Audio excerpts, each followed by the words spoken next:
কিসের পানি? উনি বলে বৃষ্টির পানি পান করব। তুমি চিন্তা করলে বৃষ্টির পানি যেহেতু আমি পান করব, বৃষ্টির পানি রাখার মতো কোনো পাত্র আমার কাছে নাই। আমি চিন্তা করলাম এই পাত্রটা যেহেতু আমার কাছে নাই, আমি যদি কারোর কাছ থেকে পানি রাখার জন্য পাত্র আনি, যদি এই পাত্রটা হারাম টাকা দিয়ে কিনা হয়, তাহলে তো এবারও আমার ইবাদত কবুল হবে না। ঠিক না? ঠিক না?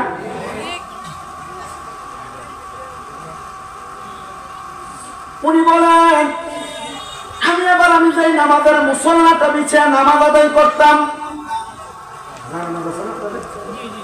যে নামাজের মুসল্লা বিছিয়ে নামাজ আদায় করতাম, ওই নামাজের মুসল্লাটা আমি বৃষ্টির পানির মধ্যে মেইলা দিলাম।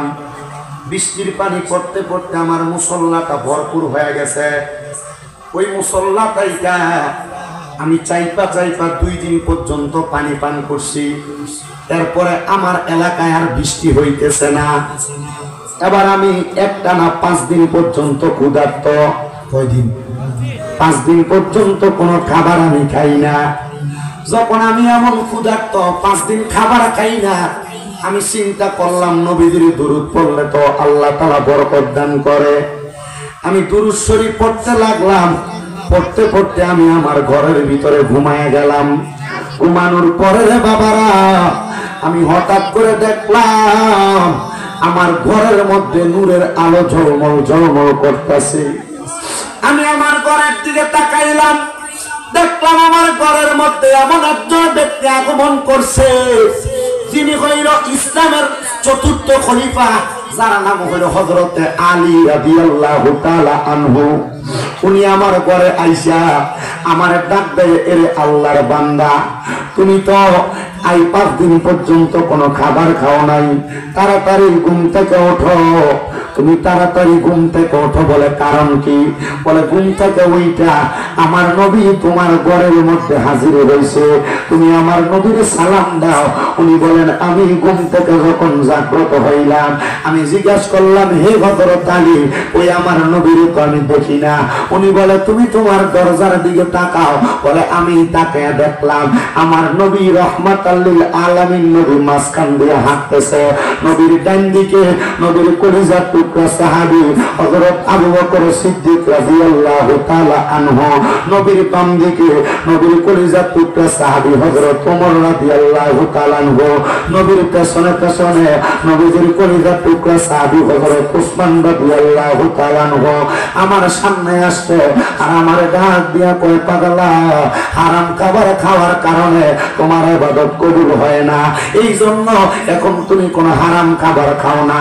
বৃষ্টির পানি খায়া 2 দিন সময় কাটাইছো, আজকে 5 দিন পর্যন্ত তোমার পেটের মধ্যে কোনো খানা নাই। পেটের ক্ষুধার জ্বালা সহ্য করতে না পাইরা তুমি তো আমি নবীর প্রতি দরুদ শরীফ আদায় করেছো।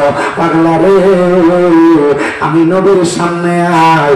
উনি বলেন আমি ঘুমের ঘরে স্বপ্নে দেখলাম আমার নবীর পাঞ্জাবি মুবারকের আস্তিন মুবারকের পকেট থেকে একটা রুটি বাহির কইরা আমার হাতের মধ্যে দিয়া দিছে।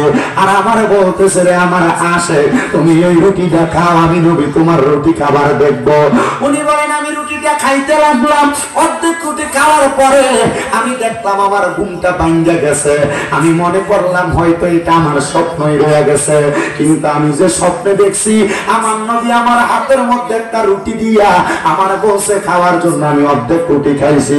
অর্ধেক রুটি খাওয়ার পরে আমার ঘুমটা ভাঙ্গা গেছে। আমি ঘুমটা ভাঙ্গার পরে আমার ডান হাতের দিকে তাকায়া দেখলাম বাকি অর্ধেক রুটি আমার হাতের মধ্যে রয়ে গেছে। ডাক দিয়া কই, জগতের মানুষ, ও দুনিয়ার মানুষের দলেরা, আমি বুঝতে পারলাম আমার নবীর প্রতি দুরূদ শরীফ আদায় করলে আমার নবীর ওই উম্মত যদি অভাবে থাকে আমার আল্লাহ তার খানার ব্যবস্থা করে দেয়। আমার নবীর প্রতি দুরূদ আদায় করলে নবীর ওই উম্মত যদি টেনশনে থাকে আমার আল্লাহ ওই উম্মতের টেনশন দূর করে দেয়। আমার নবীর প্রতি দুরূদ পড়লে ওই উম্মত যদি মুসিবতে থাকে আমার আল্লাহ তাআলা মুসিবত দূর করে দেয়। এবার আপনারা বলে ও সাথে হালের নূরে মদিনা না ইসলামী সুন্নি যুব সংঘের উদ্যোগে আত্ম ইসলামী সুন্নি সম্মেলনের বাবারা যে নবীর উপরে দুরূদ শরীফ আদায় করার কারণে আমার আল্লাহ তাআলা এমন নিয়ামত দান করে আমরা সবাই ওই নবীর উপরে দুরূদ আদায় করতে চাই কি চাই না? আসতে পারবেন না জোরে একটু মুহাব্বতে আমার সাথে দুরূদ শরীফ পড়েন আল্লাহুম্মা সাল্লি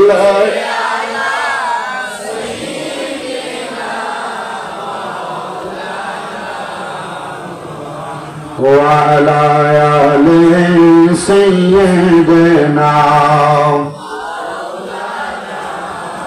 জগত পাগল কাবার জন্য কাবা পাগল মাগদ পাগল দয়াল নবীজি পাগল তেরা আল্লাহুম্মা সাল্লি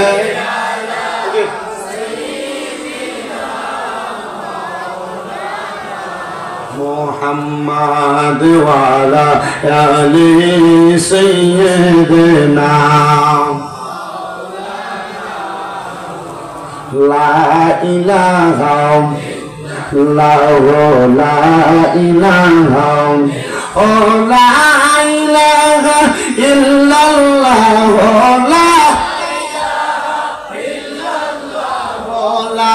إله إلا الله لا إله إلا الله لا إله আল্লাহ আদম হাওয়া বানাইলা তুমি বেহেশতের মাঝে রাখিলা বলেন আদম হাওয়া বানাইলা তুমি বেহেশতের মাঝে রাখিলা আবার হিকমতে গম তুমি খাওয়াইয়া হিকমতে গম ইয়া দুনিয়াতে পাঠাইলা লা ইলাহা ইল্লাল্লাহ লা ইলাহা আয়ে নামাজ রোজা সাই রহনা কে মা বাবার খেদমত সাই রহনা বলেন নামাজ রোজা সাই রহনা কে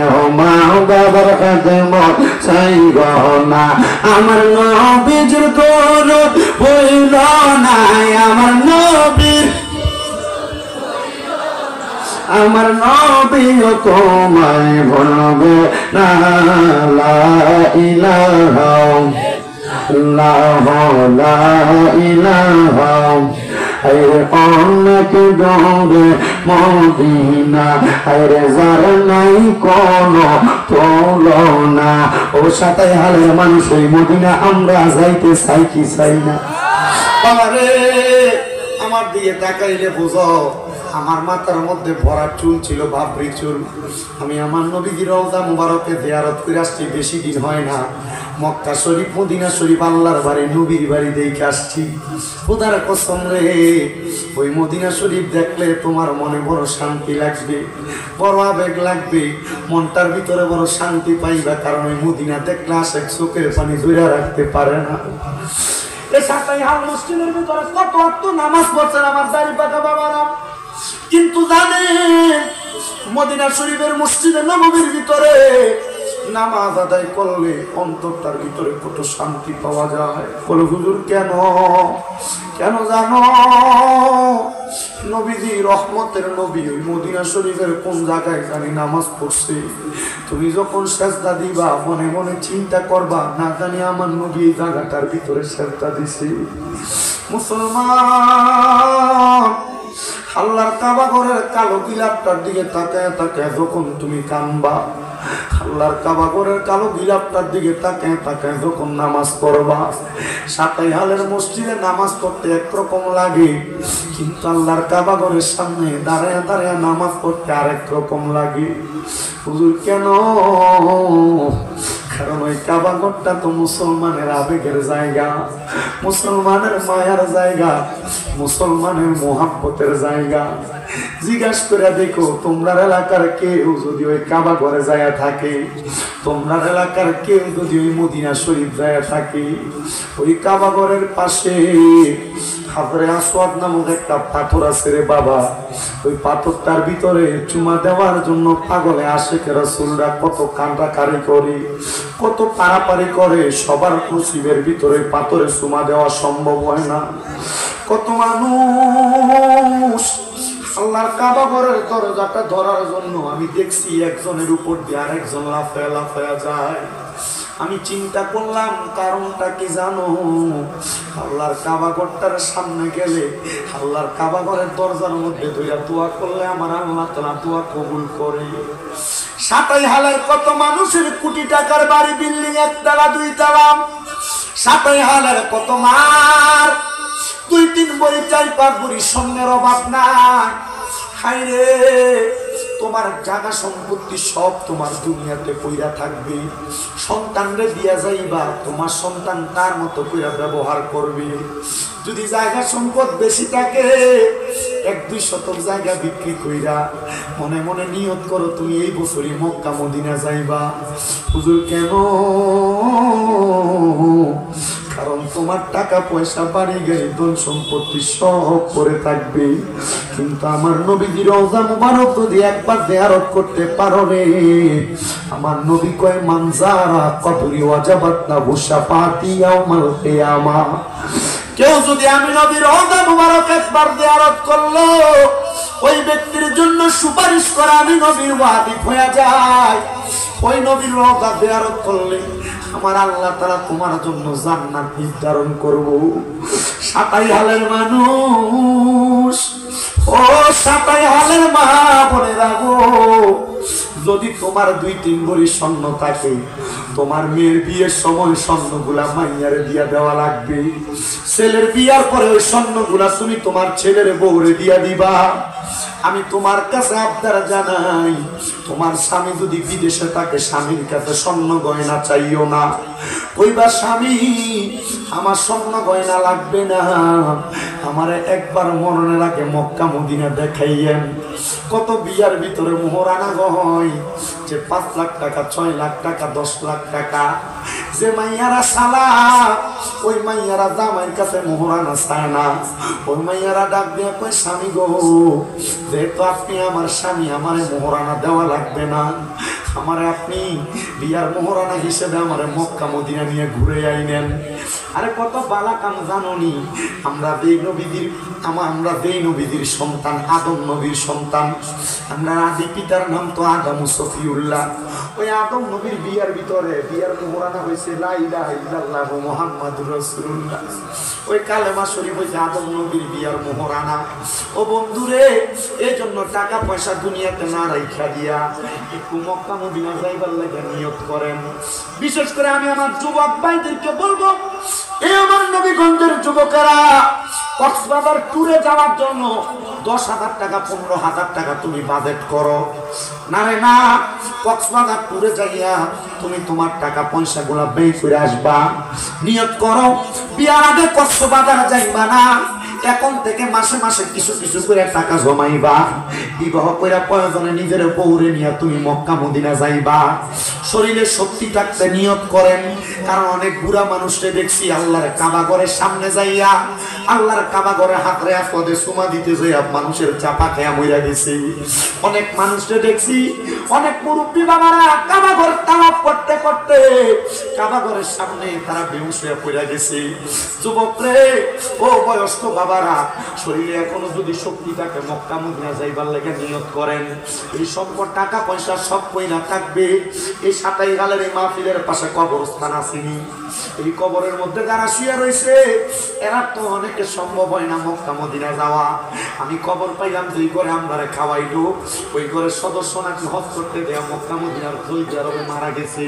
তার নসিবটা বড় ভালো, কপালটা বড় ভালো, ওই বাবাটা মক্কা মদিনা আমার নবীর দেশের ভিতরে মাটি পাইছে।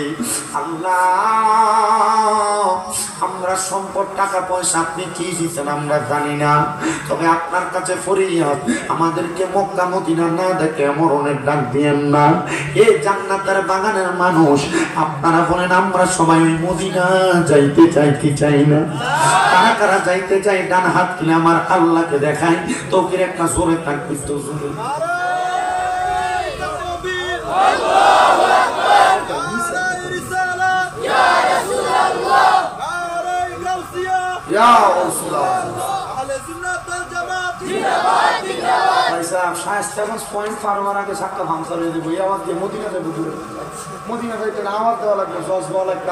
মদিনা যাইতে চাই কি চাই না?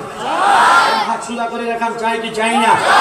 মহাব্বতে তাকবীর, নারে তাকবীর, নারে রিসালাত, শাহজালালের তলোয়ার,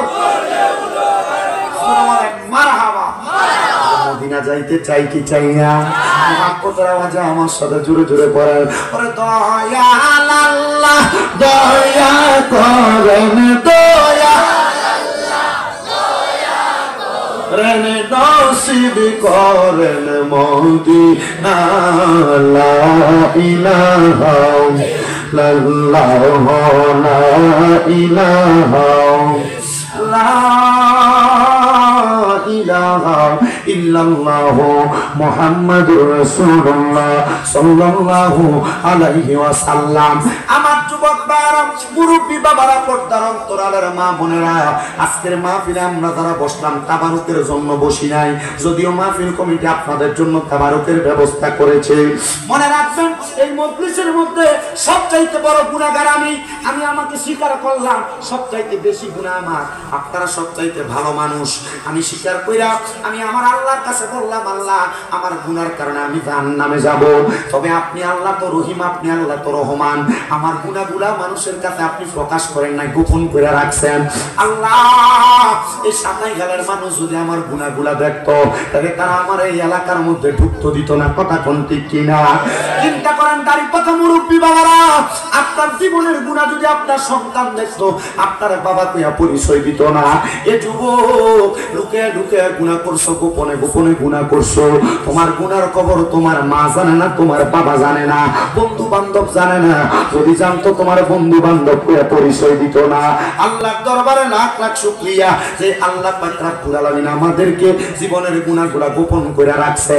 ও আল্লাহ, এই গুনার জন্য যদি তুমি আমারে কবরে আযাব দাও, আমি তো এই গুনাহগুলার জন্য কবরের আযাব সহ্য করতে পারবো না। কথা কোন না ঠিক কিনা? ও মুসলমান ইমানদারের দল, আমার আল্লাহ গোপন করে রাইখা আল্লাহ কয়, বান্দা লা তাকুনাতু মির রাহমাতিল্লাহ, আমি আল্লাহর রহমত থেকে তোমরা নিরাশ হইবা না। ইন্নাল্লাহা ইয়াগফিরুয যুনুবা জামিআ, নিশ্চয় আমার আল্লাহ তাআলা সকল প্রকার বড় বড় গুনাহ ক্ষমা করে দেয়।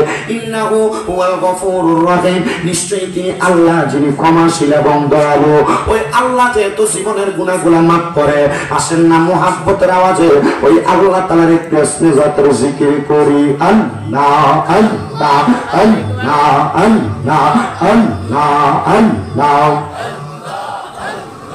Allah Allah Allah Allah Allah Allah Allah Allah জবানটা খুইলা আল্লাহটাকে স্মরণ নাই। Allah Allah Allah Allah Allah Allah dom dom ghafarna Allah Allah dom dom marhaba Allah Allah Allah dom dom ghafarna Allah Allah dom dom marhaba Allah Allah dom ghafarna পঞ্চাতিলে সবই কর, দমের কর বাড়ি গর, পঞ্চাতিলে সবই কর, দমে দমে খালাস কর, কে আছে আপন মারহাবা আল্লাহ আল্লাহ আল্লাহ আল্লাহ দমে দমে মারহাবা আল্লাহ আল্লাহ نشين طوفان بغل غربان نشين طوفان بغل غربان هم فاكي بيرا زنگون نجوان زنگولار تم دو میرے مرحبا اللہ اللہ এবার আমার বইনো ভাই সঙ্গের সাথে কেহ নাই এবার আমার বইনো ভাই সঙ্গের সাথে কেহ নাই বড় পারে যাইবার দৌলত করে পাইবেন আল্লাহ মারহাবা আল্লাহ আল্লাহ আল্লাহ আল্লাহ নওজুল সারা আপন দেব আল্লাহ আল্লাহ মোহাম্মদ বলা নওজুল সারা আপন দেব আল্লাহ মারহাবা আল্লাহ আল্লাহ নওজুল সারা আপন দেব আল্লাহ আল্লাহ মোহাম্মদ বলা নওজুল সারা আপন দেব আল্লাহ মারহাবা আল্লাহ আল্লাহ রাহমাতুল আলামিন আপনি উম্মত জামিন মুনা রহমত রাহমান মারহাবা আল্লাহ আল্লাহ রাহমাতুল আলামিন আপনি উম্মত জামিন মুনা রহমত রাহমান মারহাবা উম্মতের রাদিয়ানা সাজদাই থাকবা বদিয়ানা উম্মত সারা ইসহ বজানা আইরে মুহাম্মদ বালা নবী সারা আল্লাহ রাব্বান দেওয়া আল্লাহ মারহাবা আল্লাহ আল্লাহ আল্লাহ আল্লাহ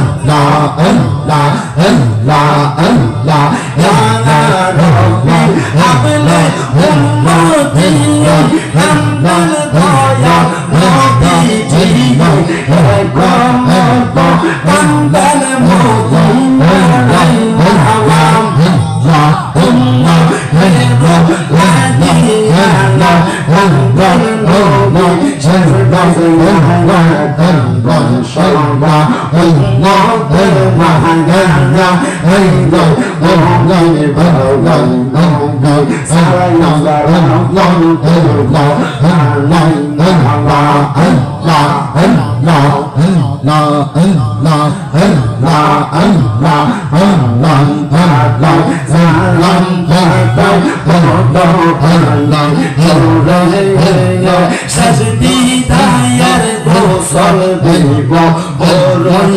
ভান্ডার জলে মারহাবা আল্লাহ আল্লাহ আল্লাহ আল্লাহ আল্লাহ আল্লাহ সালাম পাতা বড় আল্লাহ হরে সাজদি দায়ার গোসল দেব বড়ই ভান্ডার জলে মারহাবা আল্লাহ আল্লাহ জিতা পারে নূরের নবী আলাই ওরে আইরে জিতা পারে নূরের নবী আলাই ওরে হে ও ভান্ডার মুওয়া মুরশিদে তুমি ধীরে ধীরে ধীরে ধীরে চলা আল্লাহ আল্লাহ মারহাবা আল্লাহ আল্লাহ তোমায় ডাকতে লাগা ওনার প্রাণে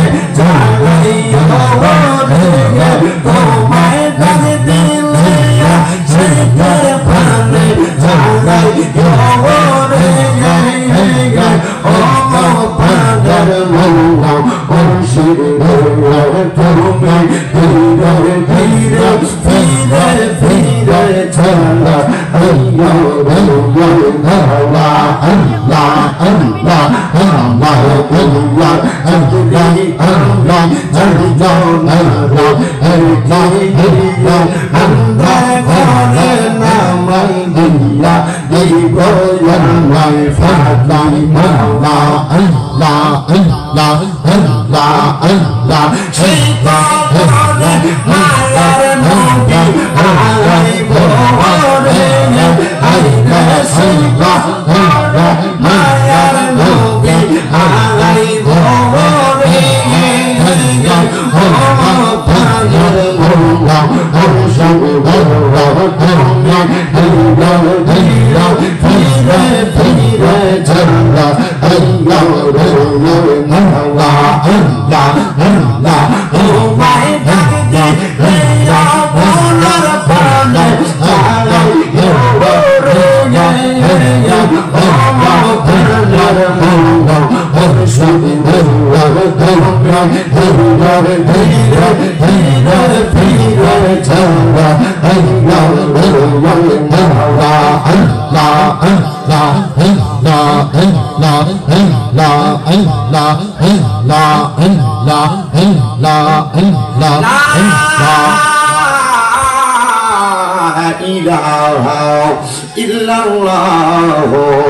মুহাম্মাদুর রাসূলুল্লাহ সাল্লাল্লাহু আলাইহি ওয়াসাল্লাম।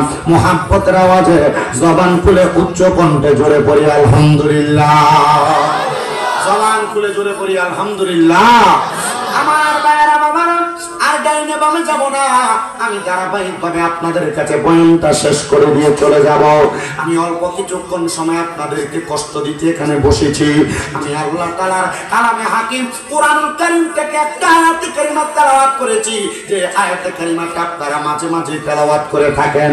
আমার আল্লাহ তাআলা কোরআনুল কারীমের মধ্যে বলেছেন, সবাই আমার সাথে জোরে জোরে পড়েন, আউযু বিল্লাহি মিনাশ শাইতানির রাজিম বিবারাকাতি বিসমিল্লাহির রাহমানির রাহিম লা ইয়াস্তাবি আসহাবুন নারি ওয়া আসহাবুল জান্নাহ আসহাবুল জান্নাতি হুমুল ফাইজুন।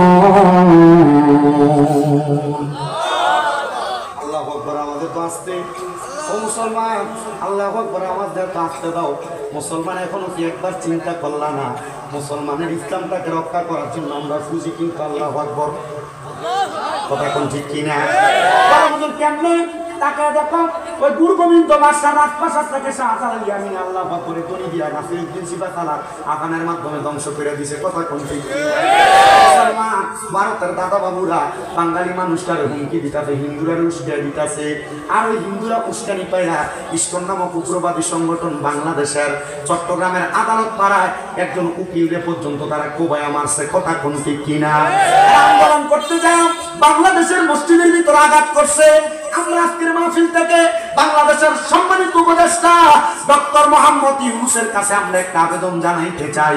ওই উগ্রবাদী সংগঠন ইসকনেরা বাংলাদেশের মধ্যে এমন হট্টগোল করার কারণে, বাংলাদেশের মসজিদে আঘাত করার কারণে কোটি কোটি মুসলমানের কলিজায় আঘাত লাগছে। তাড়াতাড়ি এটার বিচার করেন, নচেত বাংলাদেশের মুসলমানের দিকে, বাংলাদেশের মসজিদের দিকে যদি কোনো বিধর্মীরা আঘাত করার চেষ্টা করে, আল্লাহর কসম মুসলমান এক এবং নেক হইয়া মাঠে নাইমা এটার জন্য আমরা দাবি জানাই। বোঝেন এটা শাস্তি হয় কথা কোন ঠিক কিনা?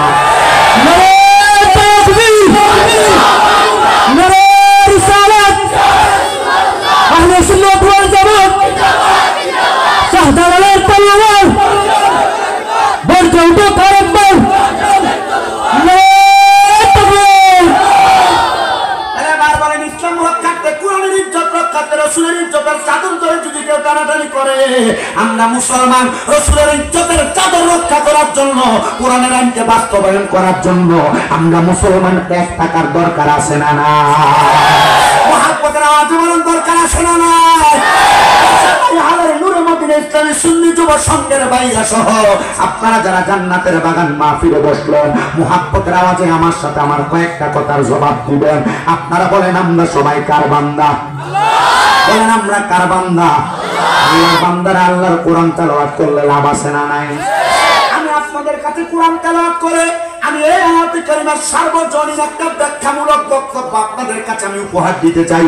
আমার আল্লাহ তাআলা কোরআনুল কারীমে বলেন, লা ইয়াস্তাওয়ি আসহাবুন নারি ওয়া আসহাবুল জান্নাহ, যারা দুজকি, যারা জাহান্নামী এবং যারা জান্নাতি তারা এক রকম না। বলে হুজুর কেন কেন এক রকম না? আমার আল্লাহ তাআলা ঘোষণা করে আসহাবুল জান্নাতি হুমুল ফাইজুন, আল্লাহ কয় যারা জান্নাতি তারা সফল কাম। এবার বলেন আমার বাবারা, আমরা সবাই জান্নাতি হইতে চাই কি চাই না? সাতাই হালের যুবকরা তো মাহফিল সাজাইতে জান্নাতি হওয়ার জন্য কথা কোন ঠিক কিনা? আমার বড় বলতে হুজুর এই এই মাহফিলটার পাশেই একটা গোরস্থান আছে, কবরস্থান আছে। হুজুর গো, ওই কবরবাসী স্মরণে একটু ওয়াজ করবেন যেন মানুষ কবরের কথা স্মরণ করে। এজন্য আমি এই আয়াতে কারিমাটা আপনাদের কাছে পেশ করেছি।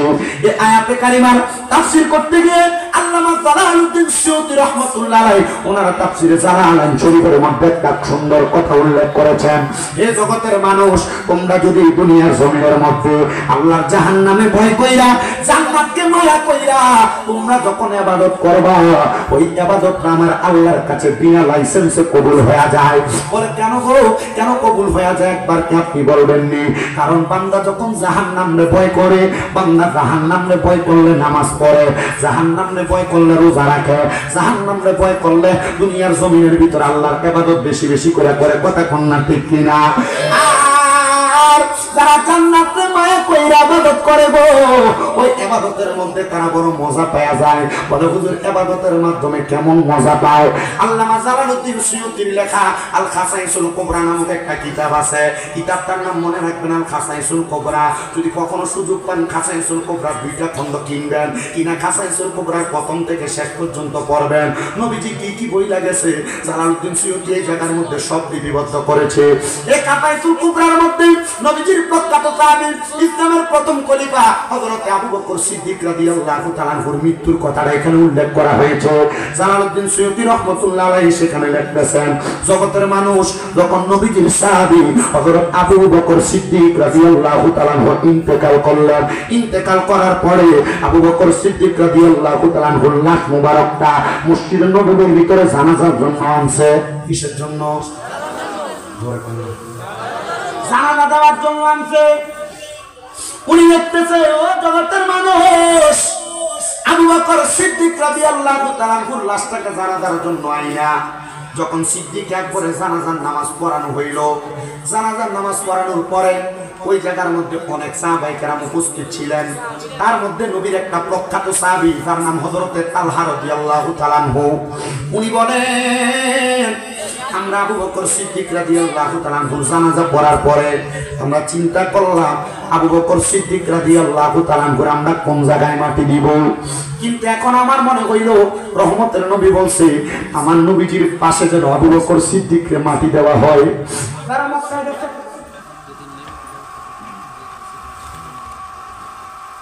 আমি এখন থেকে যতক্ষণ বয়ান করব, এই স্টেজে কেউ উঠতে পারবে না, এই স্টেজ থেকে কেউ নামতে পারবে না। আর যদি কেউ নামার থাকে না, অনেক কষ্ট নেই না আব্বা, হ্যাঁ? কারণ আমার সিস্টেম হচ্ছে আব্বা, আমার ওয়াজের ধাস 2 বছর এবং 3 বছর আগে আরেক রকম ছিল, অনেক পাগলামি করতাম, কিন্তু এখন আর পাগলামি চলে না। এখন যুব সমাজ এবং শিক্ষিত সমাজ বুঝে একটা ওয়াজ কোনটা আওয়াজ।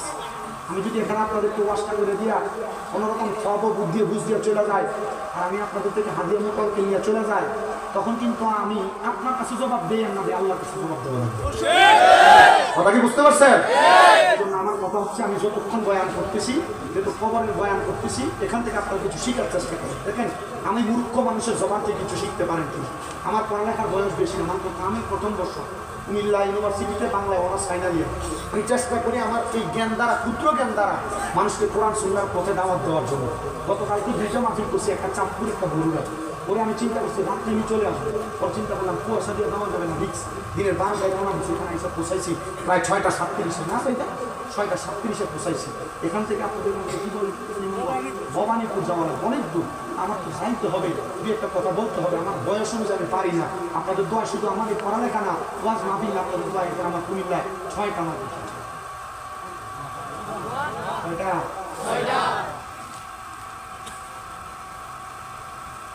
এতটুকু মনে রাখেন, আমার ডিস্টার্ব দিয়ে না, আমি একটু বয়ান না। মাইক ঠিক আছে, 1 নম্বর মাইক, 4 ঘন্টা ওয়াজ করলে বলার কিছু হবে না।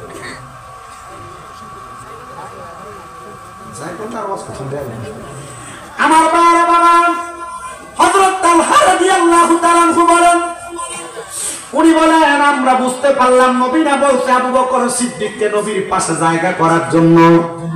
আমরা আবু বকর সিদ্দিকের লাশ মুবারকটা নিয়ে নবীর রওজা মুবারকের সামনে যেয়ে দাঁড়াইলাম। এমন টাইমে আমি তালহা চিন্তা করলাম আর দেখলাম রে, কোথায় থেকে জানি কে যেন আমার একটা আওয়াজ দেয়। বলে কিসের আওয়াজ দেয় জানো? আওয়াজটা হইল আমার ওই কবরের ভিতর থেকে রওজা মুবারকের ভিতর থেকে বলতেছে, এ তালহা, এ নবীর সাহাবীরা রে, তোমরা কেন আমার আবু বকর সিদ্দিককে কবরে রাখতে দেরি করতেছ? বলে কেন কেন গো? আমার নবী, রহমতের নবী, রওজা মুবারক থেকে হযরত তালহার কাছে জবাব দেয়, আমার তালহা শুইনা নাও রে, আবু বকর আমার দুনিয়াতে সঙ্গী ছিল, সাহাবী ছিল। আবু বকর আমি নবীর হিজরতের সাথী ছিল। তাড়াতাড়ি আবু বকরের কবরে নামাইয়া দাও। আবু বকর আমি নবীর রওজার পাশে শুইয়া আমি নবীর সঙ্গী হইয়া যাব। ওরে আবু বকর অবশেষে জায়গা পাইল নবীর পাশে। আবু বকর অবশেষে জায়গা পাইল নবীর কাছে। জীবনে আর দুঃখ রইল না বাবা, শোনো না হাদিসে পাকে বিবর্ণনা। বলেন যে মদিনা যাইবে নবীর দিদার পাইবে, যে মদিনায় নবীর দিদার পাইবে, সাফায়াত করবে শাহে মদিনা। বাবা শোনো না হাদিসে পাকে বর্ণনা, বর্ণনা হাদিসে পাকে বর্ণনা। সিদ্দিকে আকবরের দাবি দেখবি যদি দয়াল নবী। সিদ্দিকে আকবরের দেখবি যদি দয়াল নবী, জীবনে আর দুঃখ থাকবে না। বলেন থাকবে না? আবু বকর ভালোবেসে জায়গা পাইল নবীর পাশে। আবু বকর ভালোবেসে জায়গা পাইল নবীর পাশে। জীবনে আর জ্বালা রইল না বাবা, শোনো না হাদিসে পাকে বিবর্ণনা। যে মদিনায় যাইবে নবীর দিদার পাইবে, যে মদিনায় যাইবে নবীর দিদার পাইবে, সাফাত করবে শাহে মদিনা। বাবা শোনো না হাদিসে পাকে বিবর্ণনা। তাহলে বলেন আমরা সবাই ওই নবীরে ভালোবাসা আমরা নবীরে কবরে চাই কি চাই না?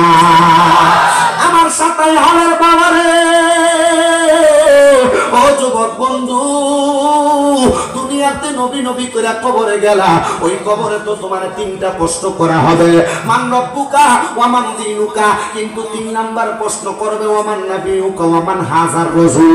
এই প্রশ্ন যদি তোমারে করা হয়, নবীজির চেহারা মুবারকটা সামনে দেখে তোমারে বলবে মান হাযার রাসূল, এই ব্যক্তিরে তুমি চিনো কিনা? যদি তুমি দুনিয়াতে কবরের খুশি হইয়া কবরে না যাও, দুনিয়ার মধ্যে থাইকা কবরের মাল সামান রেডি করে কবরে না যাও, নবী যদি তোমার দাড়ি সারা চেহারা দেইকা কয় তোরে তো আমি চিনি না, দাড়ি যে ফুমশেপ করলা, নবী যদি কয় এটা আমার উম্মত হইলে মুখে দাড়ি থাকতো, আর তুমি যে 5 ওয়াক্ত নামাজ পড়লা না, নবী যদি আমার কয় তোর চেহারার ভিতরে তো নামাজের মতো কোনো চিহ্ন নাই, যদি নামাজি হইতার চেহারার মধ্যে আমি নবী রহমতের নবী বলছিলাম নামাজি হওয়ার কারণে কবরের মধ্যে আসলে চেহারায় নূর চমকাইব, কই রে তুই তো আমার উম্মত না। আমার নবী যদি কয় তোমার চিনে না, তোমার তো কবরে কোনো উপায় নাই, হাসরে কোনো উপায় নাই, মিজানে কোনো উপায় নাই, ফুলসেরাতে কোনো উপায় নাই। ও আমার সাতাই হালের যুবক, সাতাই হালের মুরব্বী বাবারা, ও পর্দার অন্তরালের মা বোনেরা, এই জন্য আমি আপনাদের সবার কাছে বলতে চাই, আপনারা যদি দুনিয়ার জমিনের মধ্যে থাইকা আমার আল্লাহ তাআলার খুশির জন্য যদি কবরটারে আপনারা সুন্দর বানাইতে চান, আপনারা এমন ভাবে আপনাদের জীবনটারে গঠন করেন যেন আপনি কবরে গেলে আপনার দুনিয়ার সব মানুষ আপনার জন্য কান্নাকাটি করতে থাকবে। কারণ আপনারা তো জানেন কবির ভাষায়, জীবনে এমন জীবন তুমি করিবা গঠন, মরণে হাসিবে তুমি কাঁদিবে ভুবন। আপনি তো এমন জীবন বানান নাই, আপনি মারা গেলে এলাকার মানুষ কইতে মরছে ভালোবেসেছে, আপনারা জ্বালায় মারছে। কথা বল না কেন? আপনি এমন চরিত্র গঠন করেছেন, নবী কয় না না না উম্মত এমন একটা চরিত্র গঠন করো। নবী কেমন চরিত্র গঠন করব? এবার আমার নবী আল্লাহর কোরআনুল কারীম থেকে বলতেছে, ইন্নাল্লাযীনা আমানু ওয়া আমিলুস সলিহাতি উলাইকা হুম খায়রুল বারিয়া। জবান খুলে জোরে কোন আল্লাহু আকবার। আমার নবী রাহমাতুল লিল আলামিন নবী আমার কয় উম্মত ইন্নাল্লাযীনা নিশ্চয়ই যাহারা আমানু ঈমান আনে ওয়া আমিলুস সলিহাত নেক আমল করে উলাইকা হুম খায়রুল বারিয়া তারা হলো দুনিয়ার সবচাইতে ভালো মানুষ তারা হলো দুনিয়ার সবচাইতে ভদ্র মানুষ ও বন্ধু আপনি নামাজ পড়েন না আপনি কত সুন্দর বলতেছেন আপনার কবরের ভিতরে আপনার কোনো চিন্তা নাই একবার কি চিন্তা করছো আল্লাহর নবী রহমতের নবী কোরআনুল কারীমের এই আয়াতের আগের আয়াত তেলাওয়াত করে শোনায়া দেয় ইন্নাল্লাযীনা কাফারু মিন আহলিল কিতাবি ওয়াল মুশরিকিনা ফি নারি জাহান্নামা খালিদিনা ফিহা উলাইকা হুম শাররুল বারিয়া আল্লাহর নবী কোরআনুল কারীমের আয়াত থেকে ঘোষণা করে জানায়া দেয় নিশ্চয় যারা কুফরি করে অসুবিধা হইতেছে আপনাদের নিশ্চয় যারা কুফরি করে এবং দুনিয়াতে আহলি কিতাব এবং দুনিয়াতে শিরিক করে আল্লাহ ছাড়া কারোর কাছে মাথা নত করে আল্লাহ ছাড়া কাউকে সেজদা দেয় আল্লাহর নবী কয় ও জগতের মানুষ এই শিরিক করার কারণে কুফরি করার কারণে আমি নবী ঘোষণা করলাম আল্লাহর কোরআন থেকে উলাইকা হুম শাররুল বারিয়া এরা হলো দুনিয়ার সবচাইতে পাপ লোক সবচাইতে বদ লোক সবচাইতে খারাপ লোক এখন আপনি বলবেন হুজুর কুফরি করে কেমনে আমরা তো কুফরির মানে বুঝি না কুফরি কেমনে করে শোনো আপনাদের এলাকায় অনেক মানুষ আছে যারা নামাজ পড়ে না তারা কিন্তু কুফরি করে না বলে হুজুর কখন কুফরি হবে কেউ যদি নামাজ জানে ফরজ ইবাদত কিন্তু পড়ে না এটা কুফরি হবে না কিন্তু যদি কয় নামাজ আমি মানি না তখন হবে কুফরি কেউ যদি জানে দুনিয়াতে গুনাহ করলে গুনাহ হয় কিন্তু সে গুনাহ করাটার তার সাধ্য বানিয়ে নিছে কাজ বানিয়ে নিছে তাইলে এটা হবে কুফরি অনেকে জানে গান বাজনা গুনার কাজ ঠিক আছে এখন ঠিক আছে গান বাজনা গুনার কাজ কিন্তু সে গুনার কাজ দ্বারা গুনাহ যায় না কেউ যদি করে তাহলে এটা হইব কুফরি আপনার এলাকার ভিতরে অনেক মানুষকে দেখবেন বিয়ার ভিতরে গান বাজনা করে মুসলমানিতে গান বাজনা করে এলাকার গায়ে হলুদে গান বাজনা করে করেনি ও বন্ধু গায়ে হলুদের ভিতরে গান বাজনা কইরা আবার হুজুরের কাছে কয় হুজুর দোয়া কইরেন এই জামাইগুর গর্ভ থেকে বের একটা নেক সন্তান আইয়ে তো তুমি বিয়ার গায়ে হলুদ দেওয়া অনুষ্ঠানটা শুরু করলে হারাম কাম দিয়া নেক সন্তান আইব কেমনে এই ফুটে তো বড় হওয়ার পর মা বাপরে বাতই দিত না কথা কোন ঠিক কিনা ওরে কায়া দূরে বললে কথা নবীর প্রাণে লাগে বেটা চিরদিন তুই থাকবি না ভুবনে বলেন চিরদিন তুই থাকবি না ভুবনে নিরঞ্জনে দিবে তোর দোজকের আগুনে বলেন ফুরবে তোর দোজক নিরঞ্জনে দিবে তোর দোজক আমি গান বাজনা করবো তোর বাপের কি মুসলমানিতে আমি গানের অনুষ্ঠান করবো তোর কি আল্লাহ কসম এরা গান বাজনা ডিজে পার্টির কনসার্ট করে দুনিয়ার মাটিতে খাইবো আর কবরে গেলে এই মাটি তারা সাপ দিয়া তার ফাতনা নাটি বানবো কথা বল ঠিক কিনা তোমার বয়স যখন পড়বে বাটি সঙ্গী হবে বাঁশের লাঠি কিছু কিছু কম শুনবি তুই কানে হাত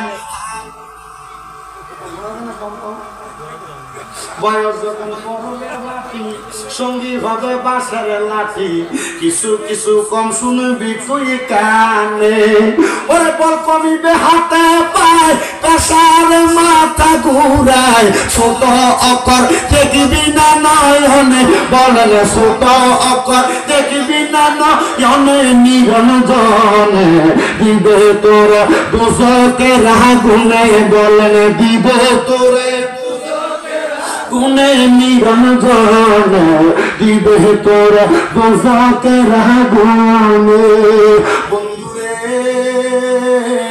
এই জন্য গুনার কামদারে গুনাহ মনে করবা হারাম কামদারে হারাম মনে করবা এই এলাকার মধ্যে কত মানুষ আছে ওই যে প্রথমে বলছিলাম নামাজ পড়ে সুদ খায় নামাজ পড়ে ঘুষ খায় নামাজ পড়ে মানুষের জমি দখল করে খায় আসেনি আসেনি অভাব নাই অভাব নাই আল্লাহর কসম এরা দেখবেন দোকানে বইয়া লম্বা লম্বা কথা কয় কথা কন না কেন এই মানুষগুলো কারা এদের পরিচয় মানুষ জানে তো যেই কথা বলতেছিলাম আপনাদেরকে বাবারা ওই কবরে যাওয়ার আগে কবরের প্রস্তুতি নিবা এলাকার কত বেটারা বিয়ে করার পরে শ্বশুর বাড়িতে যাওয়ার সময় ফান নেয় মিষ্টি নেয় কলা নেয় ফল ফ্রুট নেয় নেয়নি নেয়নি ও জামাই কেন নাও জামাই করে নেওয়ার কারণ হলো শ্বশুর বাড়ির জামাই একটা সম্মান আছে না যদি না নেই শ্বশুর বাড়িতে তো সম্মান পাবো না মুসলমান ওই কবরে যে যাইবা ওই কবরে তো মুসলমান হিসেবে তোমার একটা সম্মান আছে, মুসলমান হিসেবে তোমার একটা দাম আছে। শ্বশুর বাড়িতে যাইতে মিষ্টিটা দিলি না, কবরে যাইতে কি নিবা বা চিন্তা করছুনি, চিন্তা করছুনি, চিন্তা করছুনি। বলে হুজুর কবরে যাইতে আমরা কি লইয়া যাবো? ওই যে আল্লাহ কইছে আমানু ওয়া আমিলুস সলিহাত, কবরে যাইতে ঈমান এবং আমল লইয়া যাওয়া লাগবে। ঈমান এবং আমল কোনটা? ঈমান এবং আমল হইল আমানতু বিল্লাহি ওয়া মালাইকাতিহি ওয়া কুতুবিহি ওয়া রাসূলিহি ওয়াল ইয়াউমিল আখিরি ওয়াল কদরি খাইরিহি ওয়া শাররিহি মিনাল্লাহি তাআলা ওয়াল বাসি বাদাল মাউত। জোরে বলনা সুবহানাল্লাহ। সাতটা বিষয় আপনারা বুঝেন কিনা আমি জানি না, তবে দেখলাম কেউ আস্তে কয়, কেউ জোরে, আমার সাথে জোরে পড়েন আমানতু বিল্লাহি। জোরে কোন আমানতু বিল্লাহি ওয়া মালাইকাতিহি ওয়া কুতুবিহি ওয়া রাসূলিহি ওয়াল ইয়াউমিল আখিরি ওয়াল কদরি খাইরিহি ওয়া শাররিহি মিনাল্লাহি তাআলা ওয়াল বাসি বাদাল মাউত। বলে হুজুর এটার মানে কি? ঈমানের মানিটা একটু বুঝেন, ঈমানের স্বাদটা বুঝেন। ঈমানের মানি এবং স্বাদ হইল আল্লাহর নবী বলতেছে এক নাম্বার আল্লাহর প্রতি ঈমান আনবা। আল্লাহর প্রতি ঈমান কি? আল্লাহ ছাড়া কাউরে শ্রদ্ধা দিবা না, আল্লাহর কাছে আল্লাহ ছাড়া কারোর কাছে চাইবা না, আল্লাহ ছাড়া কারোর কাছে মাথা অবনত করবা না, আল্লাহ ছাড়া কাউকে খোদা মনে করবা না।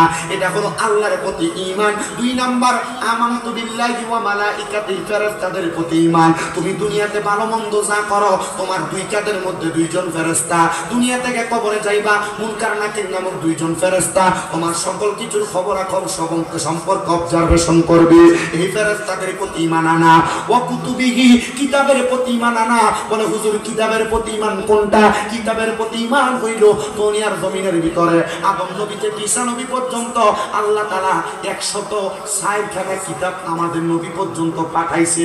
এর মধ্যে 100টা সহিফা, 4টা হলো মূল কিতাব। ওই 4টার ভিতর থেকে তাওরাত, জাবুর, ইনজিল, কোরআন সহ যত কিতাব আছে সব কিতাবের প্রতি ঈমান। ওই কিতাবে কোনো কিছু যদি আদেশ করে আদেশটা মাইনা চলবা, কোনো কিছু নিষেধ করলে নিষেধটা বর্জন করবা।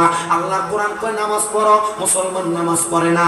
আল্লাহ কোরআন কয় রোজা রাখো, মুসলমান রমজান মাসে পর্দা লাগিয়ে খানা খায়। আল্লাহ কোরআন কয় তোমরা তোমাদের মহিলাদেরকে পর্দা করাও, আপনি আপনার মহিলারে পাতলা কাপড় পরে হুন্ডার পেছনে নিয়ে ঘুরেন। আল্লাহ কোরআন কয় সুদ খাইও না, আপনারা সুদ খান। আল্লাহর কোরআন কয় হারাম খাইও না, আপনারা হারাম খান। আল্লাহর কোরআন কয় অবৈধভাবে কারোর সম্পদ দখল কইরো না, আপনারা অবৈধভাবে সম্পদ দখল করেন।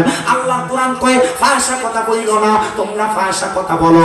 আল্লাহর কোরআন কয় দুনিয়ার জমিনের মধ্যে থাইকা এতিমের মাল দখল কইরো না, তোমরা আলতিমের মাল দখল করো। তাইলে চিন্তা করো, কোরআন যা বলে তোমরা তার বিপরীত। তাইলে তুমি কোরআনের প্রতি ঈমান আনতে পারো নাই। কোরআনের প্রতি যার ঈমান নাই তারা কোনো কিছুর প্রতি ঈমান নাই। 4 নাম্বার ওয়া রাসূলিহি, রাসূলের প্রতি ঈমান। বলে হুজুর রাসূলের প্রতি ঈমান কোনটা? আমার রাসূল সাল্লাল্লাহু আলাইহি সাল্লামের উপর নাযিল হওয়া কোরআন। ওই কোরআনে বলতেছে হুয়াল্লাযী আরসালা রাসূলাহু বিল হুদা ওয়া দীনিল হক লিইয়ুযহিরাহু আলাদ দীনি কুল্লিহি ওয়ালাউ কারিহাল কাফিরুন।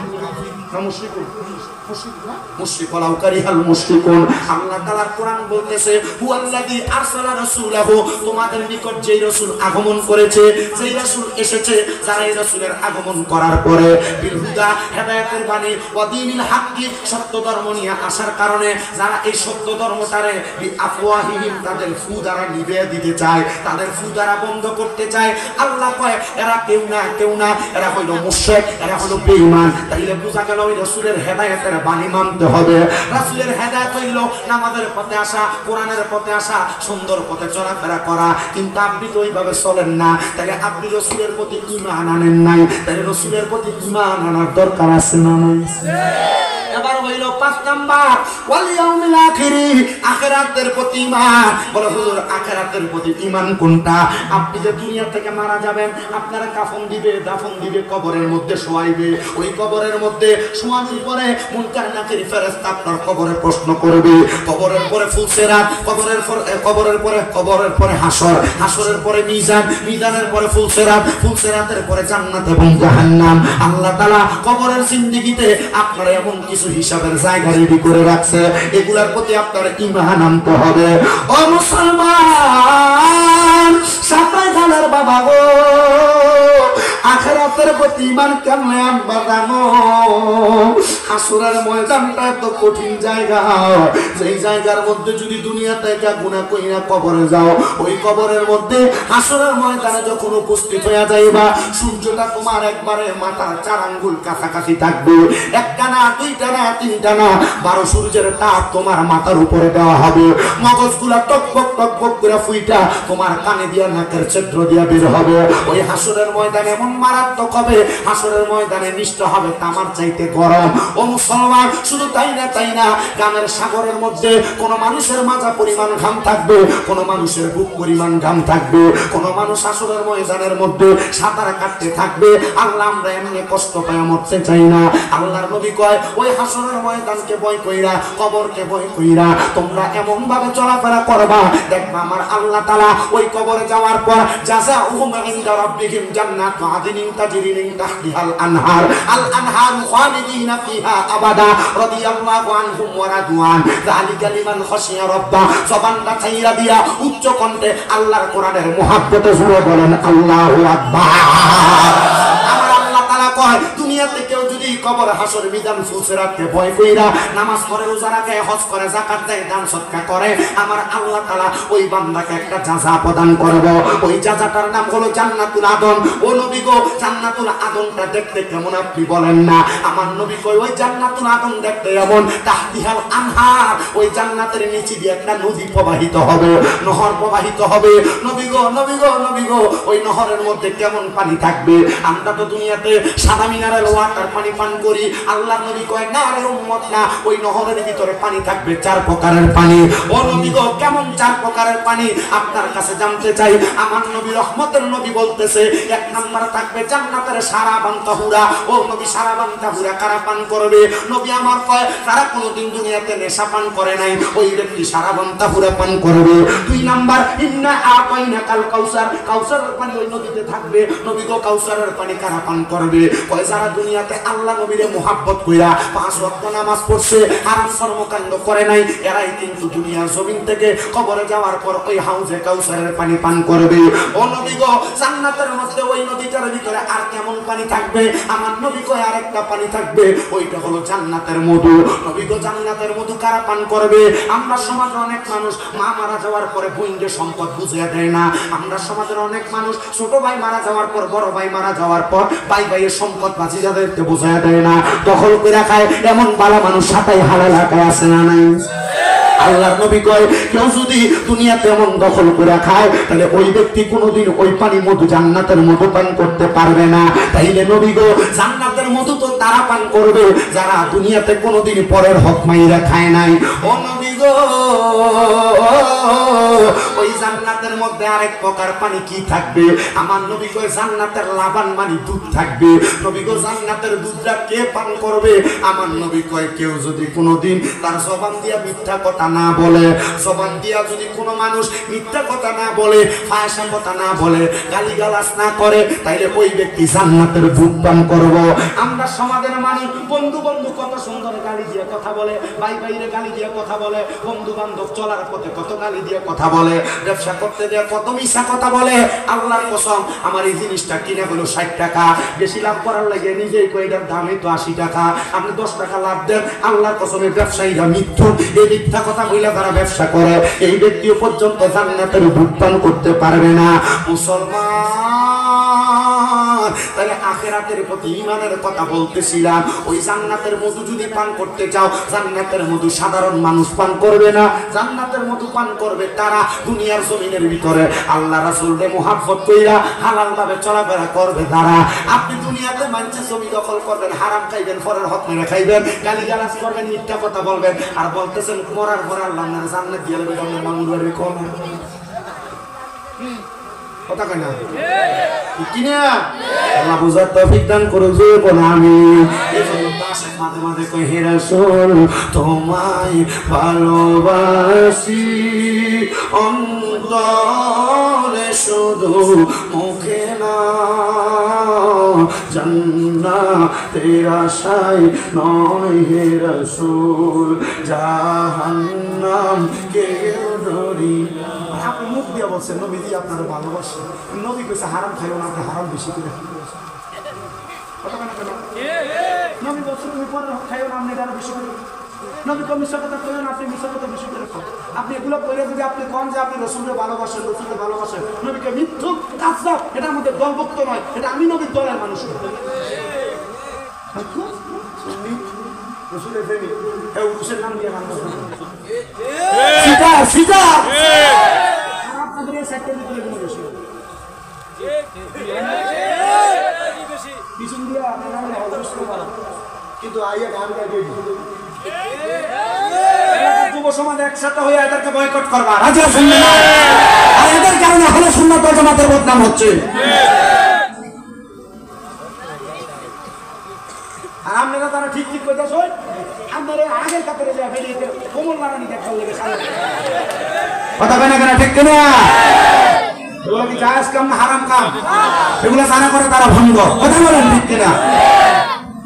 আমি মাজারের পক্ষের লোক, আমি আল্লাহর মাজারে যাই, শাহজালাল ইয়ামিনের মাজার জিয়ারত করি, জিয়ারত করার সময় সূরা ফাতিহা পড়ি, সূরা ইখলাস পড়ি, সূরা ওয়াকিয়া পড়ি, সূরা রহমান পড়ি, সূরা দোয়া তেলাওয়াত করি, সূরা ইয়াসিন তেলাওয়াত করি। আমি এর মতো যে মাথা দেখাই না, কথা বলেন না কেন? আমি আহলে সুন্নাত ওয়াল জামাতের আকীদা মামারা শাস্তা দেওয়া না, জিয়ারত করা। আমি বলছি তোমরা বেশি বেশি জিয়ারত করো, আমি কেন? তোমাদেরকে মরণের পরে আপনার কষ্ট আছে না?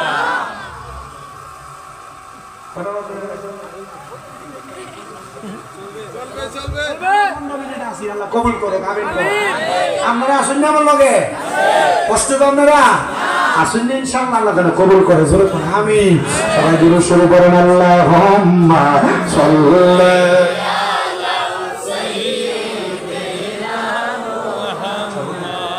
নাবিয়ানা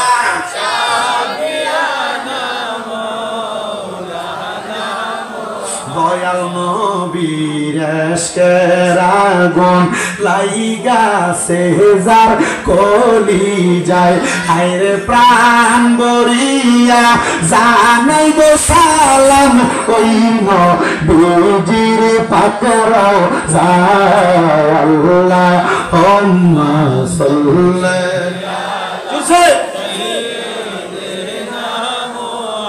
মাদানা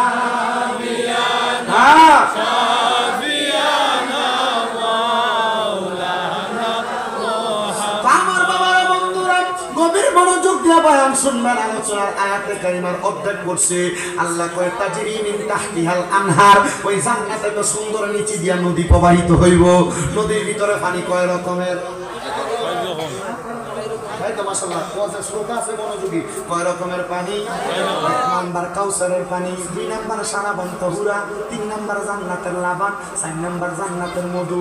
কাউসারের পানি পান করবো তারা, কোরআন হাদিসের নবীরে আল্লাহরে মুহাব্বত করবো যারা, সারাবান তাহুরা পান করবো তারা, নেশা করে নাই যারা, জান্নাতের মধু পান করবো তারা, পরের হক মাইরা খায় নাই যারা, জান্নাতের দুধ পান করবো তারা, কোনদিন দুনিয়াতে মিথ্যা কথা গালিগালাজ করে নাই যারা। এবার আমরা এমন পানি পান করতে চাই কি চাই? ও মুসলমান, এবার আমার আল্লাহ তাআলার নবীরে সাহাবায়ে কেরাম প্রশ্ন করি, ইয়া রাসূলুল্লাহ এগুলা কারা কারা ভোগ করবে? ওই জান্নাতের ভিতরে মানুষ কতদিন থাকবো? 1 দিন, 2 দিন, 3 দিন? আমার নবী কয় না না না, ওই জান্নাতের ভিতরে থাকবো হাফেজ সাহেব খালিদিনা ফিহা।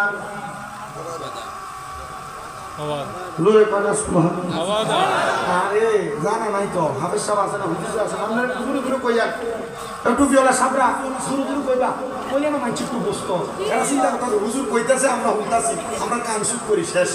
আল্লাহ কয় খালিদিনা ফিহা, খালিদিনা ফিহা। আবাদা শব্দটা এখানে রাখলাম, খালিদিনা ফিহার তাফসীর শুনেন।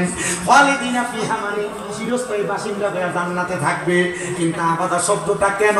আবাদা শব্দটা লাগায় কয় বান্দা জান্নাতে ডুববা তো ডুববা, বাহির হইতে চাইবা না। জান্নাত খুলে খুলে বলেন সুবহানাল্লাহ। সাহাবায়ে কেরাম একটা ডাক দিয়া কইয়া, সাহাবায়ে কেরাম একটা ডাক দিয়া কয়, ইয়া রাসূলুল্লাহ নবী গো,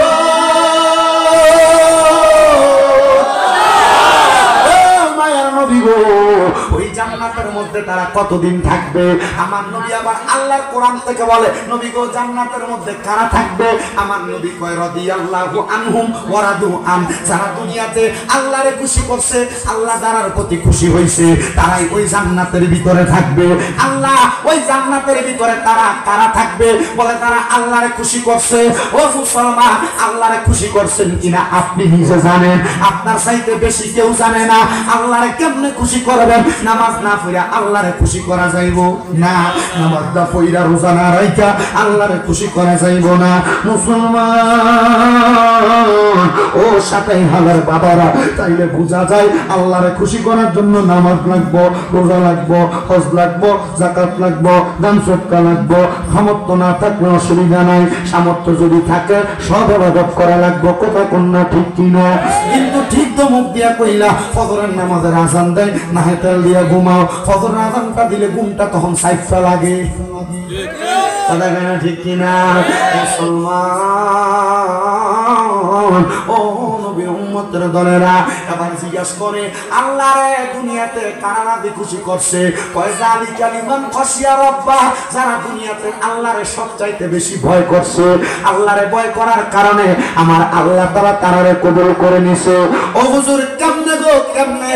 আল্লাহরে ভয় করার কথাটা তো বুঝতে পারলাম, তো যেই জায়গায় ছিলাম ঈমানের 7টা বিষয় বুঝাইতেছিলাম, আখিরাতের কথা বলে দিছি, আখিরাতের কথা।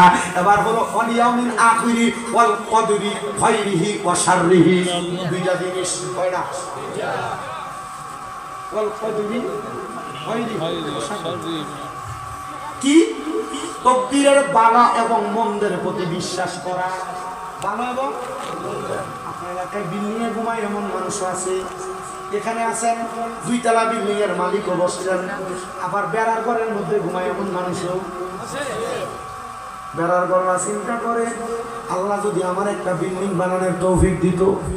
2 তলার মালিক চিন্তা করে, আল্লাহ যদি আমার একটা 5 তলা বাড়ি দিত। শুকর নাই না শুকর আল্লাহ কয় বান্দা ওয়াশকুরু নি'মাতাল্লাহি আলাইহিম ইন কুনতুম ইয়্যাহু তা'বুদুন। মারহাবা। আল্লাহ কয় বান্দা তোমরা আমি আল্লাহর নিয়ামতের শুকরিয়া আদায় করো, যদি তোমরা আমি আল্লাহর ইবাদত করো। ইবাদত করি কার? আল্লাহ যে নিয়ামত দিছে বান্দা গর। আল্লাহ কয় বান্দা লা ইউকাল্লিফুল্লাহু নাফসান ইল্লা উসআহা, আমার আল্লাহ জানায়া দেয় বান্দা আমি আল্লাহ তাআলা কারো সাধ্যের বাইরে কোনো কিছু ছাপায়া দেই না। তুমি বেড়ার ঘরে থাকার যোগ্য, আল্লাহ কয় তোরে বেড়ার ঘরই দিলাম। তুমি 10 তলায় ঘুমানোর যোগ্য, আল্লাহ কয় তোরে 10 তলায় ঘুমলো আইলাম। তো তোমার তো আলহামদুলিল্লাহ নাই, আল্লাহ কয় বান্দা তোমার যে শুকরিয়া নাই, এই জন্য আমি আল্লাহ তোমারে তোমার নিয়ামত বাড়ায়া দেই না। যদি বেড়ার ঘরে থাকতে কইতে আল্লাহ বেড়ার ঘরই আমার লাগে আলহামদুলিল্লাহ। আল্লাহর নবী হাদিসে মুবারাকার মাধ্যমে জানায়, কেউ যদি অল্পতে সন্তুষ্টি হয়, মানে যা পাইছে তাতে সন্তুষ্টি হয়, আল্লাহ যা দিছে তাতে সন্তুষ্টি হয়, তাহলে ওই ব্যক্তির আমার আল্লাহ নিয়ামত বাড়ায়া দেয়। জোরে কোন সুবহান। মুসলমান এবার তাকদীরের ভালো এবং মন্দ সব মাইনা নিবেন। অসুস্থ হইবেন বলবেন আলহামদুলিল্লাহ, কামাই কম আলহামদুলিল্লাহ, রোগী হইছেন আলহামদুলিল্লাহ, বাংলা করে থাকেন আলহামদুলিল্লাহ, 2 তলায় ঘুমান আলহামদুলিল্লাহ, যে কোন অবস্থায় সব জায়গায় আলহামদুলিল্লাহ বলবেন, দেখবেন নিয়ামতের অভাব নিয়ামতের অভাব নাই। এবার আসেন ওয়াল কদরি খাইরিহি ওয়া শাররিহি, এবার কয় মিনাল্লাহি তাআলা ওয়াল বাসি বাদাল মাউত। ও বান্দা মিনাল্লাহি তাআলা ওয়াল বাসি বাদাল মাউত, এই শব্দটা বড় মারাত্মক শব্দ। হুজুর কেন কেন কেন? কারণ মরা তো যাব ঠিক আছে, তাহলে আবার যে বললেন বাসি বাদাল মাউত, মরার পর আবার কবরের মাটি খুঁড়ে আপনারা তুলবেন। ওই যে মিনহা খালাকনাকুম ওয়া ফিহা নুইদুকুম ওয়া মিনহা নুখরিজুকুম তারাতান উখরা। আল্লাহ কেন তুলবেন? আমরা মইরা গেছি তো শেষ, আমরারে মরার পরে তোলার কারণ কি?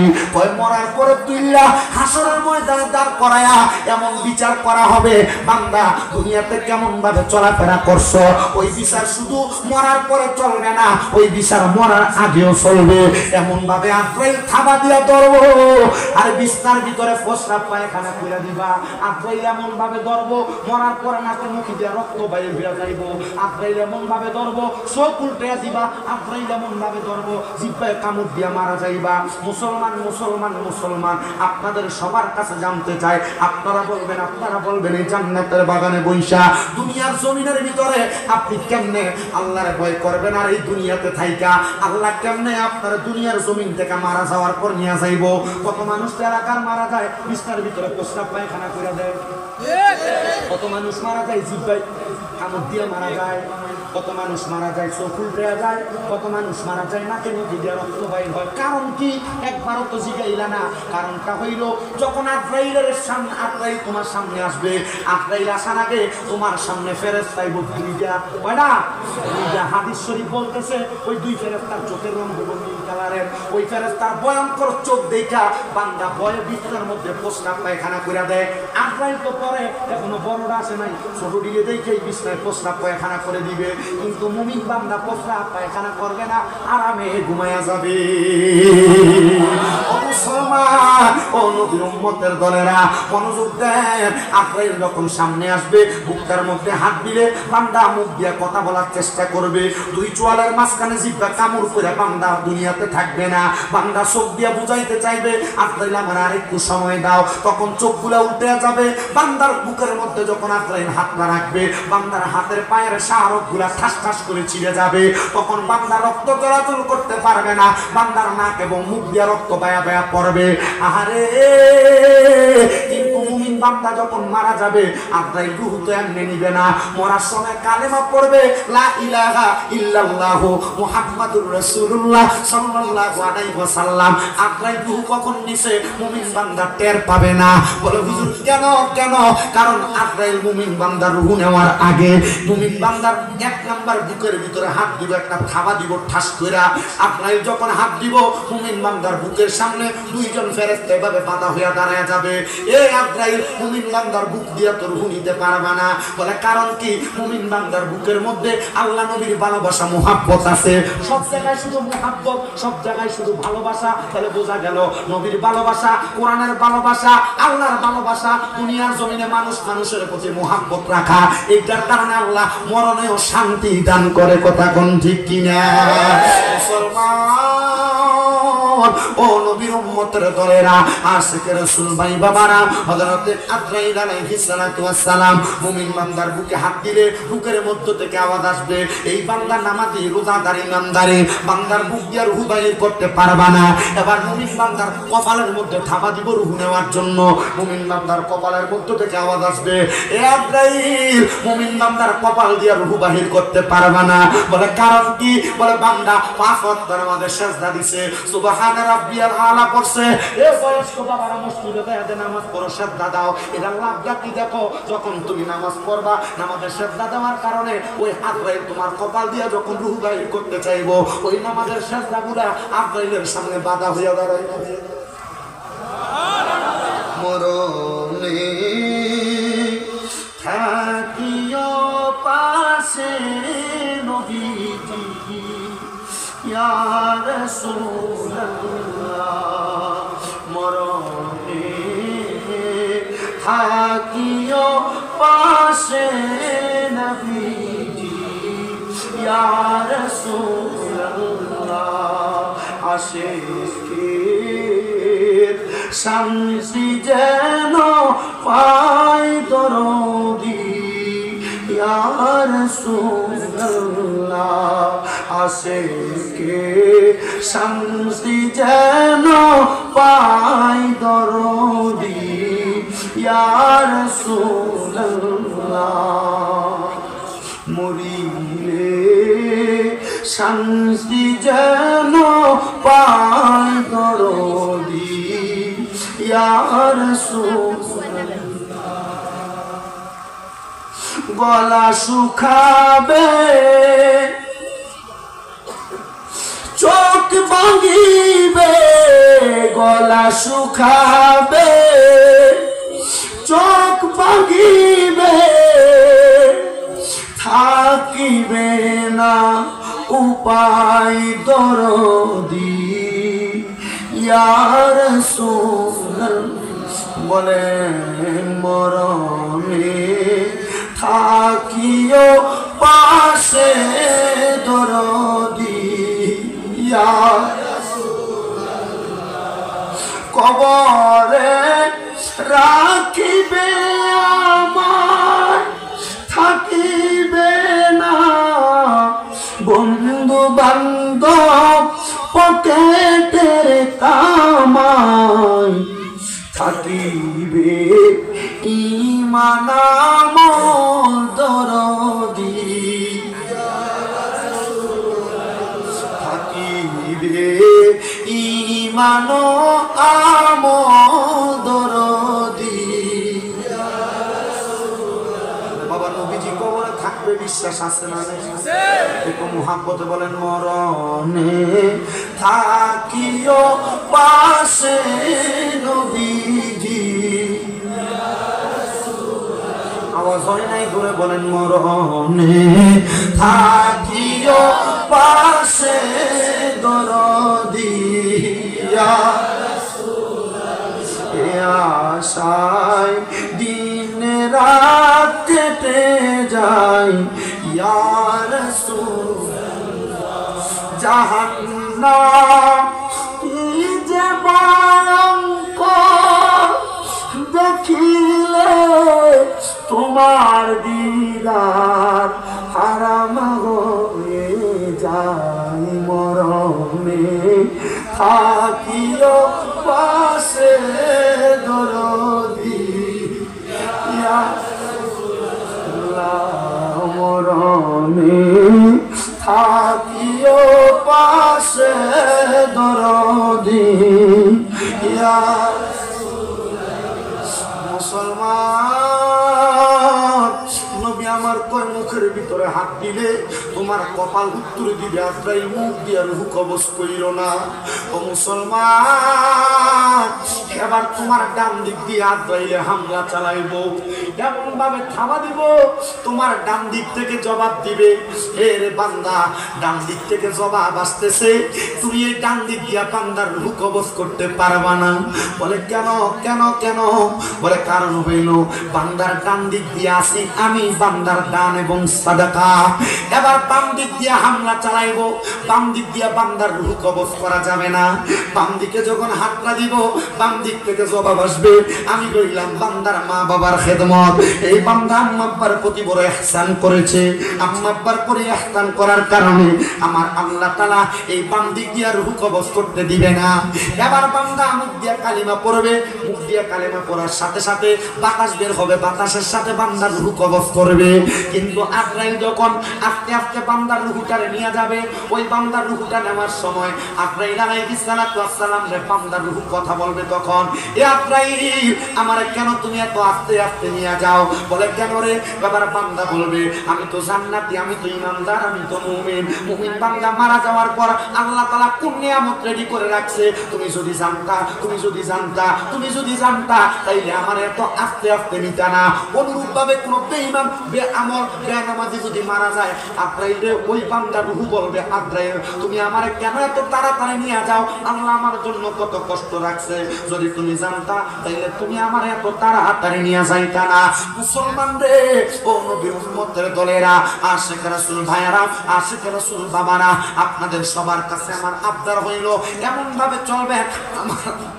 আমার আগে যেই হুজুর বয়ান করছে আপনাদের কাছে পিতা মাতার খেদমতের ব্যাপারে একটু কথা বলে দিয়ে গেছে, দামি দামি কথা। আল্লাহরে খুশি রাখার জন্য নামাজ পড়বেন, আল্লাহ খুশি, রোজা রাখবেন, আল্লাহ খুশি। কিন্তু আপনি আপনার মা বাবার মনে কষ্ট দিবেন, নামাজ রোজা সব গেল গা, নামাজ রোজা সব বিফলে চলে গেল। এই জন্য সবার কাছে আবদার, দুনিয়াতে 3টা কাজ বেশি বেশি করবেন। ওয়াবুদুল্লাহ, আল্লাহর ইবাদত, ওয়ালা তুশরিকু বিহি শাইয়্যা, আল্লাহর সঙ্গে কোনোদিন শিরিক করবেন না। ওয়াবিল ওয়ালিদাইনি ইহসানা, আব্বার প্রতি ইহসান করবেন। কিন্তু অনেক সন্তান টাকার জন্য, পয়সার জন্য বউয়ের কথা শুনি না, অনেক সন্তান মা বাপরে ধমক দিয়ে কথা বলে, অনেক সন্তান ওই মা বাপরে আলাদা করে দেয়, মা বাপরে জুদা করে দেয়, মা বাপ ভিন্ন ভিন্ন করে ভাত খায়, এক সপ্তাহ ভাইয়ের ঘরে, আরেক সপ্তাহ আরেক ভাইয়ের ঘরে, আরেক সপ্তাহ আরেক ভাইয়ের ঘরে। এই সন্তান এমন যদি কেউ কইরা থাকো, দাও তোমার পাও আমার সামনে দাও, আমি আমার জিহ্বা দিয়ে তোমার পাও পরিষ্কার করে দিব, তবুও ওয়াদা করবা এখান থেকে বাড়িতে যাইয়া ওই মা বাবার পায়ের মধ্যে ধরবা করবা, দইরা বলবা মা আমারে মাফ করে দেন, দইরা বলবা বাবা আমারে মাফ করে দেন। যতক্ষণ পর্যন্ত মা বাবা বলছে মাফ করে দিছি, ততক্ষণ পর্যন্ত মা বাবার পাও ছাড়বা না। বলে হুজুর কারণ কি? কারণ কি? ওই মা বাবার কষ্ট দিয়া, মা বাপরে ভাত না দিয়া আমি স্বামীন বেদানা পুরো সিলেট বিভাগের বড় আলেম আইনা ওয়াজ করাইবা। আল্লাহর কসম এই ওয়াজ দিয়ে কোনো লাভ হবে না, এই ওয়াজ দিয়ে কোনো ফায়দা হবে না। এই জন্য আবদার হইল ওই মা বাবার কদম ধরে মাফ চাইবা, আল্লাহর রাস্তা আমারে মাফ করে দেন। যতক্ষণ পর্যন্ত মা বাপ মুখ দিয়ে বলতে মাফ করে দিছি, ততক্ষণ পর্যন্ত মা বাবার পাও ছাড়বা না। অনেকে চিন্তা করে হুজুর মাপ চামু দূরের কথা, আমি দুই ঈদে মা বাবার পাঁচ হইয়া সালাম উঠতে করি না, আমি কেমনে মা বাবার পাঁচ হইয়া মাপ চাইমো? আমি বলবো এ যুবক, এ মুরব্বী বাবারা, আম্মা আব্বার পাও ধরলে দাম কমে না, সম্মান কমে না, ইজ্জত কমে না। আল্লাহর নবী তো কয় মা বাবার পায়ে মাঝে মাঝে সুযোগ পাইলে সুমা দিবা। আমি তো আমার এলেমের জোরে বক্তা না, শিক্ষার জোরে বক্তা না, ক্লাস 6-7 শুনছি ওয়াজ মাহফিলে মা বাবার কদমে চুমা দিলে জান্নাতের চৌকাঠে চুমা দেওয়ার সওয়াব পাওয়া যায়। রাত্রেবেলা বাড়িতে এসে আমার মা বাবার পায়ে চুমা দিছি, আল্লাহ তাআলা আমার অধিক সম্মানিত বানাইছে। আমি জানি আমি যে সম্মানের যোগ্য না, আল্লাহ আমার তার চাইতে হাজার হাজার গুণ সম্মান দিছে। আপনাদের দুয়ার বরকতে কুমিল্লাতে আমার 6টা মাদ্রাসায় 800-850 ছাত্র পড়ালেখা করে। আপনারা বুঝেন আল্লাহ তাআলা এমন সম্মান দিছে, ওয়াজ মাহফিলের সিজনে বৈশা থাকা লাগে না, প্রত্যেকদিন 2-1টা মাহফিল করা লাগে। এটার কামটা কি? এটা আমার পড়ালেখার যোগ্যতাই না, মা বাবার দুয়ার বরকতে। এই জন্য সবার কাছে আবদার, আপনার ওই মা বাপের সম্মান করবেন, তাজিম করবেন। আশেক বলতেছে বাবাকে তোমরা কাবা জানিও, মদিনা জানিও, মাকে যদি গোটারা বেঁচে থাকে। নবী বলে আমি সেবি নাই, সেবিতে পারি নাই, সেবিও আমার উম্মত, সেবিও আমার উম্মত। বাবার মুখেতে মায়ের মুখেতে যে তুলে দিবে খানা, রাজি থাকে রাব্বানা। নবী বলে আমি করি নাই, করিতে পারি নাই, করিও আমার উম্মত, করিও আমার উম্মত। এ সন্তান, তোমার মা তোমার বাবা তোমারে বড় কষ্ট করে মানুষ করছে। সন্তান আম্মা আব্বার কদম ধরতে দেরি করবা না, আমার আল্লাহ তাআলা তোমার মা বাপকে মাফ করে দিবে। কিন্তু অনেকে চিন্তা করে হুজুর যাদের বাড়িতে বাবা আছে তারা বাড়িতে যাইয়া বাবার পায়ে ধরে মাপ চাইবো, আমার তো বাবা নাই, আমি কার পায়ে ধরে মাপ চাইবো? অনেকে চিন্তা করে হুজুর যাদের বাড়িতে মা আছে তারা বাড়িতে যাইয়া মার পায়ে ধরে মাপ চাইবো, আমার তো মা নাই, আমি কার পায়ে ধরে মাপ চাইবো?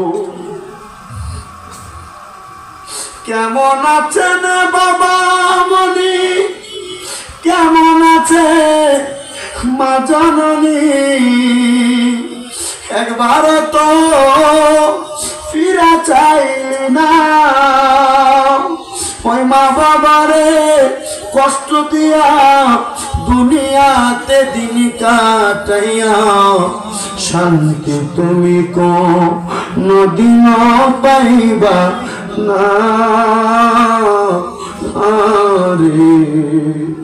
খবর দেশে খবর লইলি না,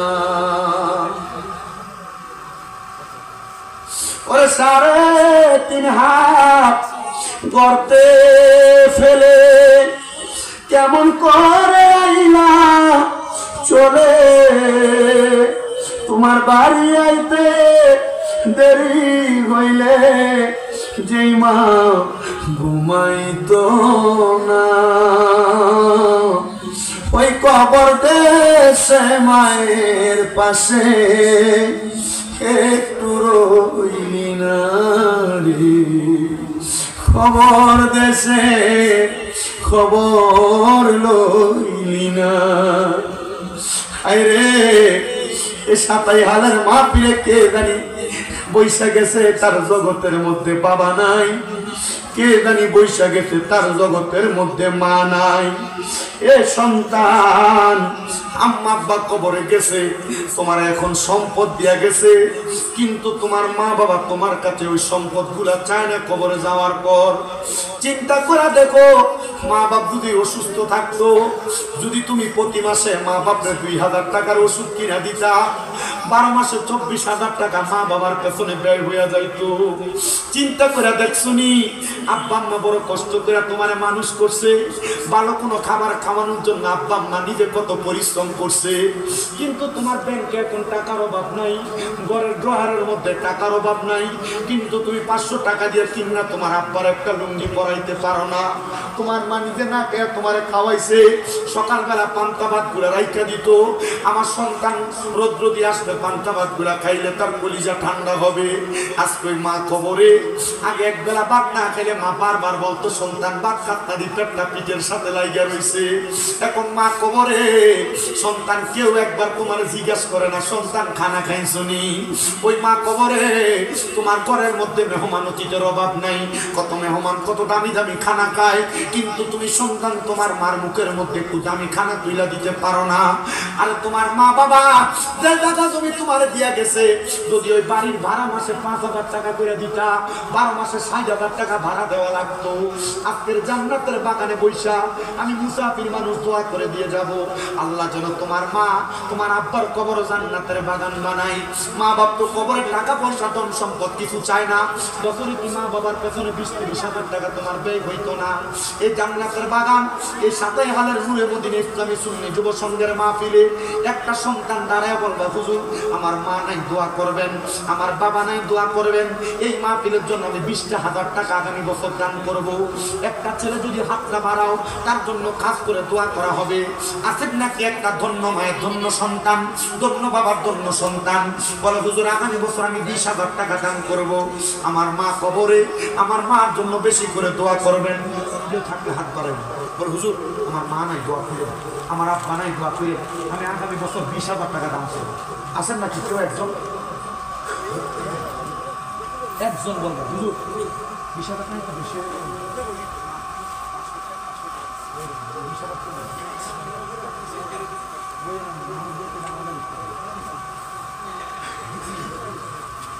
20,000 টাকা দেওয়ার মতো